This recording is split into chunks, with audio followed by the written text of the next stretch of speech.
بەنامی خی گەورەی سڵام و خی جنابی تاوجە کەناڵە بە ڕێزەکەی تا وینەرەکاتە سپاس پێی دەرفەتەیە کە ڕەخسەنانتە زوانی ئەوایی یۆنجە گەورەترین نیعمەتەکە و یۆنجە گەورەترین تایبەتمەندیەکە هەر ئینسانێ و کۆمەڵە تایبەتمەندی وێژەنێ یۆ چات تایبەتمەندیە زوانەکەشا یۆتە چا تایبەتمەندیە چێ وەتەنەکەشا نیشتیمانەکەشا ئایا گێنەکە چەنەش ئەوابیەن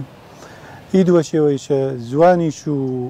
وەتەنیچ واچمە نیشتیمانیچ دوێت شێوێ خواکردێنی دەست و ئینسانی وێژ نیاشتەنە یعنی چێوە جەعلێوە ئیلاهیە هەرمانێوە ئیلاهیەنە کە خوای پاسە خەڵقکردنی زوانەوە هەورامی بوو یا هەر زوانێوە تەربوونەوە نیشتیمانەکە هەورامان بۆ یا هەر یاگێوی تەر بوو إن مادام جعله وإلهية حرمة جرتي جعل إلهية خلق إلهية كنعمة إلهية كفنش بخشاني والله قرشي أنا بس إنسان وورانور وخواويش واجبا سرش كحرمته نعمة إلهية خلاط إلهية جيرونك بهوراميا بهوراماني خلقش كردني وخلقنانيش قسا كردي بزواني أضاعي ويون تشاشي واكا فرفرة ضرورا وقر كسي ومشو وش لا أنا أبو زوانو ألاي تو هم حرمة جيرته وألايتا هم حرمة جيرته وشخصيته ويتا يعني ما تبرع كردي تشينيه كتو بزوانو يقصينا كريني يعني بزوانو ألاي ندوي ظلمه وندر حق بشخصيته ويتكريش والظلمه والناحقية وندر حق بخلط إلهية كپنش بخشاني بين إنسان قشكرنا ياو بنا خاستر سواشي بيامكيش رسالكيش ياوانا احتياجش بناين بزوانو ويش قصي كرو بزوانو ويش بنويسو بزوانو ويش بوانو منطقة هراماني يونشا منطقة بداخة بونو جورج ناحقية وكدر حقش كديان بدريجاي تاريخي بتايبدي 100 صالي أخيرو نتوان ما بزوان وما بوان مي وبنويسمي باش يوجربتش بسيستم ودا صلاة داري مملكتيو بيان دماء أرضالانيا كاوكا چنجي ويان مي چونك واناي نبيان بزوانو واناي فرمي رسمي حكومتي مثلا وانغا كان مكتبه كان كبسو درسي ومنهجي بونيو هورامي ننري يعني ربسو منهجي وكا إنا ظلمي وانا حقية وبيان حد يقل إشينا وشكا آية ياغانك هورامي زوانش چنني يعني هورامانا منطقكش إشي مادة ويوجد درسكا لاني كم إنسان بزوان ويش بوانيشو بزوان ويش بوانيشو نويستيشش إما بشي وش إي ظلمة وإنا حقية در حق ما كريان لا يعني ده صلاة داري بيان كبدرجاي تاريخي بس عرضم كدي بتايبت شي چن صالي أخيرا نكا وران ور ما كريان بشي وش جكم ترخمي ويمان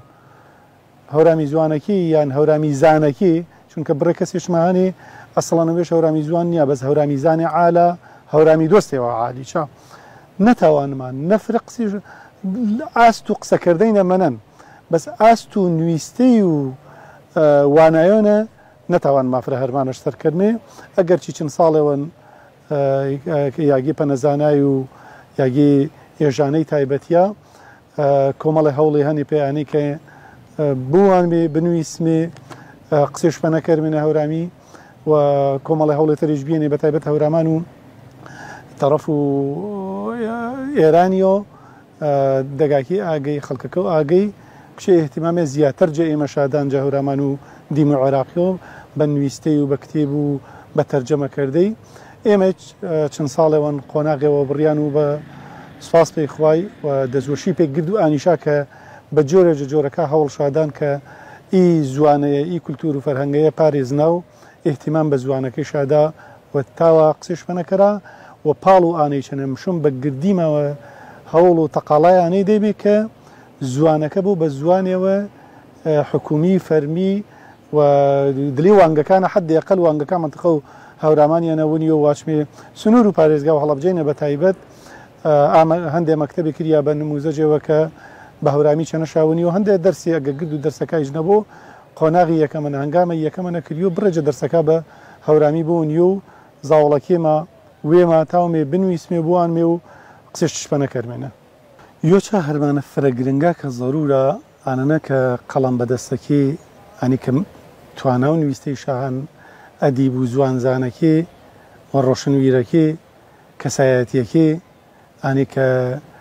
ڕۆڵ و کاریگەری زیاتر شاهان دلێ گلێرگە و هەورامانیانە دلی کۆمەڵگە و هەورامانیانە مشوم بتاوە هەوڵی و تەقالای چڕوپڕێدا و هەوڵەکەش کەمێ زیاتر جەجارانی گلێر کەراوە تاوانە پێوەرە خزمەتەوە زیاتر و کولتور و زوان و فەرەنگ و هەورامانی کەرا پێینێ احتیاجپانەی هەن ڕۆشنویرەکەی ماعانی کە توانە و نویستەی شاهن بنویسە ئەسەن کتێبەوە کە منویسۆنە چن نەتوانە و نویستێ چژەن بە هەورامی بە هەوڵە دۆرە ئەگەر ساڵێوانە 5 ساڵێنە تاوانەژی چێری 4 کتێبی بنویس و با یۆجە نویستەکەش حەدی ئەقل بەلانی کەمەوە با یۆجە نویستەکەش بە هەورامی بنویسۆنەش بڕێ مەقالەکیش بڕێ بابەت و وتارەکەش کە منویسۆنە چپەی ڕۆنامە و مجلەکە چپەی تۆڕە کۆمەڵایەتیەکە فەیسبووکی تویتەری و کەناڵەکاتەری با بەشێوە جە نویستەکەش هەوڵ دۆنە بە هەورامی بۆنە و سەر و فەرهەنگ و هەورامانی بۆ سەر و کولتور و زوانی هەورامانی بۆ هەر ئانەیش وەز نییە ئێمە هەر بە هەورامیش بنویسمێنە سەر و هەورامانی احتیاج پانەیش بکارۆ کە بتاومێ بە هەورامیانەیش بنویسمێ و بە سۆرانیش بنویسمێ سەر و هەورامانی کوردی بە زوانەکە تەریش حتا بە فارسی بە عەرەبی بە هەر زوانێک کە متاومێنە سەر و فەرهەنگ و زوان و هەورامانی بنویسمێنە وەروانەی بشناسمێش بە دەوروبەرەکەیمە خەڵکیش بیاوەنە کە ئی زوانێکی پسە هەر زوانێ وتەری قابل و حرمەتگیرتەیە و واجبە حرمەتشگیری و واجبی چا گەشش پەنەدریۆنە یۆجە سەرمایەکە میلەت و کوردی ئانەن کە تاوەنە کولتور و فەرهەنگە جیاوازەکەی و گرد و پێکاتەکەش پارێزنۆنە یعنی ئێمە هەوڵمەی منە زاوڵێمە فێر و ئینگلیزی بە فەڕەنسی بە ڕێکخراوێ شاپێ کریاوە هەوڵە شاپێ دریانە منهەجەنە داخڵ کریۆنە چه عجەبا ئێمە نەتاومێنە زوان و میلەتەکە وێ باکە بەشێوە فرە کاریگەر و زوان و ئەدەب و تاریخ و میلەت و کوردی بە هەورامی نویسیان و بە هەورامی تۆمارکریان ئێمالش کردمێنە کەسی نەواتەن کە احتیمام نەدریۆ بە زوانی ئینگلیزی یا بە زوانی عەرەبی بە فەڕەنسی فڵانی فیساری بەڵام بە قەوەر و ئانەی بە ئەندازە و ئانەیج احتیمام دریۆ بە زوان و هەورامانی و بە زوان و هەورامی ئایش بەشێوەنجە کولتور و فەرهەنگ و تۆ ئەگەر ئەدەبیات و کوردی هەورامی شەنە بەربارینە و منتقە هەورامانی شەنە بەرباری چ شوا پەیمانەوە ئێمە بەڕاستی کەم و کاستیەوە کەم و کەسریەوە فرە دروست بوونە بۆکی من بە زەرورش مزان و پەنەوازە کە گردیمە ئانی کە توانە و نویستەی قسەکردەی دەرزواتەی محازەرەدای هەر جۆرە و جۆرەکە هەر جۆرە تەقاڵایەوە کە پێش کردیۆنە مەجال و گرنگیدای بە کولتور و زوان و هەورامانی دریغی نەکەرمێ چەنی تاومێنە زوانی و کولتوری و کەلەپوریشمە هەم کولتور هەم کەلەپوریشمە پارێزنێ ئانە گرنگە کە پێی پارێزنای کولتوریمە زوانیمە کەلەپوریمە دەستش گێرمێ پۆ و گردیمەوە هاگەما چەنەش بۆ ئی تاریخە دوور و درێژە ئی فەرهەنگە دەوڵەمەند و ئی سەرمایە گەورە کە هەنمە جە دەستش نەوایمێ مەسەن پێی نمونە پێی زوانی ئەگەر منتقە هەورامانی بە نەزەر گێرمێنە یاگە گەشتیاریەمە هەنێ ئێمە خەڵکمێ سەردان کە ڕۆچی لاوچەولاوە چ جە پارێزگاکە کوردستانی و جە شارەکە کوردستانی ئەو جە کوردستان و ڕۆژهەڵاتیۆ چ جە ناوچەکە دەر و کوردستانیشۆ گەشتیارێ مەیا و ڕاشاگرونە هەورامانی وەختە ئی گەشتیارە مێ ناوچە هەورامانی مشۆم تاریخ و هەورامانی کولتور و فەرهەنگ و هەورامانی کەلەپور و هەورامانیشی یاگەنەوینۆنە بەشێوەش پانەی کریۆنە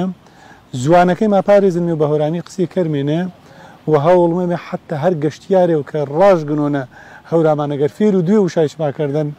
فێرش کردمێنە ینی دوێ و شش نیشانە دەیمێنە یۆچانیشا قسەک پەنەکردەیە سەعرزم کردی خاڵەوتەر بریتیا چانەی کە چەنی تابلۆ و نویستەکێمە دەلیلێەوە ما بۆ ڕێنماییە ما بۆ پێی گەشتیارە بە هەورامیج نویسیا بوو طبیعیە بە زوانی تەری سەر شۆ نویسیا بوو بەڵام با بەشێوەش بە زوانی هەورامی سەر شۆ نویسیا بوو مەسەن تۆ ئەگە حسابوانەی کەنی گەشتیاری کورد و هەورامی و فارس و عرب و ئینگلیزۆ هەن بە برۆشەرێ پێچراوێەوە بۆ کە بە هەر چوار زوانەکە سەر شۆنیسیا بوو لانی کەمی کەسە کە ئینەیە وینۆنە ئی برۆشەرەیە وینۆنە ئی پێچراوەیە وینۆنە سەرنجێمۆنە ئی زوانە چێشا چه زوانێەوەن کە لە پۆریش چێ فرێمەهانی مەسەرنی مەدلی هەورامانیانەکە تایبەتمەندی ئامانتەقینی مشوب ئانیشە پارێزیا و گەشتیار کەمێ بتاوە وینۆشا یاگەوەنە وینۆشا حتا کەسێەوە بۆ ڕێنمایی دۆنە مەسم پێی وێنە یاگەوە بۆنە کە ڕێنمایی دۆ پای خەڵکەی ئینە چێشە چەنی وەشکریان ساڵەو چنی وەشکریان ئی بیناکۆنینەوەکەینە مەسم پێی نمونەی ئێمە یاگێک گرنگە و پێسە خانەقا و بیارێمان یا خانەقا و تەوێڵێمان ئینە تەریخێ و شەهان وەختایەوە بیان خانەقا و بیاری و تەوێڵی ڕۆڵ و زانکۆیەوە زانستگایەوە گەورەی شادیان ئەنی زیاتر جا ئاست و زانکۆینە دەور شادیان و وڵاتە دنیایەوە خەڵک ئامان چاگە دەرس جوانان تۆم شم ئینەیە بشناسی بە خەڵکەیە هەر بە مزگیە سادە و بە خانەقایە سادە نەیاوەشەنە پاسە بزان و بەس ذکر و تەسبیحاتێش چە نەکردی و ئەگەرچی ذکر و تەسبیحاتیش ئەجر و گەورەی وێژەن و حورمەت پارێزناش ضرورە بەڵام وەختێ بیەن ئینە پێگەوەی اعتیبارە تایبەت و گەورەش بیان پارێزنای زوانی کولتور و فەرهەنگ و هەر ناوچێوە هەر زوانێەوە هەر میلەتێوە وانای حکومیە وانان جەوانگەکانە فەرمانگە ڕسمیەکانە ئەرک و لایەنی پەیوەندیداریە بە تایبەت دوێ وەزارەتی فرە پەیوەندیدارێنێ بە مەسەلەی پارێزنای زوانیۆ و کولتور و فەرهەنگیۆ یۆ شاوەزارەت و ڕۆشنبیریە یۆ چاوەزارەت و پەروەردەیە کەمشۆ احتیمامێەوە خازدا بە پارێزنای ئی زوانەیە ئی کولتور و فەرهەنگەیە ئایش بەڕاکردەیۆ تاریخ و کولتور و فەرهەنگ و هەوراوانی دلی منهەج و واناینە ینی وەختێ تۆ کلاسەکە بنەڕەتیانە ڕاو منهەجی تاریخ و فەرهەنگ و کولتور و هەورامانی و کردوێنە بەشێوە جەمیلەتەکە و مشناسینە نەک تەنیا پێی هەورامانی ئینە باسم گرد و کوردستانیا کە هەر منهەجە گشتیەکە نەجارێ مشوم بەشێوە جە تاریخ و هەورامانی و بەشێوە جە کولتور و فەرهەنگ و هەورامانی دلی منهەجەکەی تەنە مشوم ڕاکەریەوە بەشێوەنجە تۆ ئی میلەتە ئی ناوچە بەشی دووەمەژ ئانەنە پێی دەڤەر و هەورامانی وێش پێی سنوور و پارێزگا و هەڵەبجەی بە تایبەت ئایاگی کە هەورامی و هەورامی زوانی شاچەنەنێ احتیاج کەرۆتلی تۆ وانگێ تایبەتێڵها باکە بە هەورامی بوانە ئیسا چی ڕۆژهەڵات هەنە تاوینە مەکتەبەکە وێتەنە بە جلوبەرگی کوردیۆ بلی و بە کوردی مامۆستاکە قسەی کەڕۆنە مشوم لا ئێمەیشۆ کە حکوومەتێوە خۆماڵی و خۆجەیما هەن چی نەتاومێنە بە زوان و وێما بنویسمێ بوان مێوە قسێ بکارمێنە ئینە ضرورە واجبە سەر و وەزارەت و ڕۆشنبیری و وەزارەت و پەروەردەی بەشێوە چی منهەجە هەورامیە تاریخ و کولتور و فەرهەنگ و زوان و هەورامانی دلێ منهەجیەنە ڕاکەراوە بە تایبەت پێی سنوور و پارێزگای هەڵەبجە و ناوچەکە هەورامانی و پێی هەورامی زوانەکە هەندێ مەکتەبێ دەست پە نەکەرا جا ئەنگامە یەکەمەنە پاسە بزان و بە دەستوەشی چۆ قسێوە سەر و ئانەی کریا وەزارەت و ڕۆشنبیری و وەزارەت و پەروەردەی کە چەند مەکتەبێەوە چەند وانگەوە بە نموزەجی وەرگێرانە بە نمونە وەرگێرانە پێیانەی کە بە هەورامی چەنەشا بۆ نیۆنا تەلە بە هەورامی زوانی کە ئینێ شاگە بە هەورامی بووانە ئینە فرە زەرورە ئێمە بشم گردمە ئانەیە زانمێنە کە ئینسان وێڵ و دوێ چێوە ژیان شەنە یۆ وێڵ و ئانێنە کە ئاسوودەیی وەشبەختیش دەستگنۆنە دووەمی گوێڵ و ئانێنە کە شوناسش پارێزیۆنە معقولە ئێمە چەنی تاومێنە دڵوەشیما دەستگنۆنە وەشبەختی و کامەرانیما دەستگنۆنە وەختێوەنە تۆ بەشێوە جەحەق و من پاماڵ کەرینە پێشێ لەشکەرینە حەقەکە و وێمە منەوەی کە قسەکردەیە بە زوان و وێم وانایە بە زوان و وێم نوویستەیە بە زوان و وێم دەی وەختی حەق بە پاماڵکردیۆنە هەرگیز دڵوەشی و ئاسوودەیی کاملم مەدریۆپەنە ئینە مشومی بەشمە پێی تەرخان کردیۆنە تاونە بە زوان و وێم بنویس و قسەی کەرونە بوانوە بەشی دووەمەش پارێزنای شوناسیە من مشوم شوناسم پارێزیا بوو کاکە من یان کەسەکە خەڵک و هەورامانیە هەورامی زوانە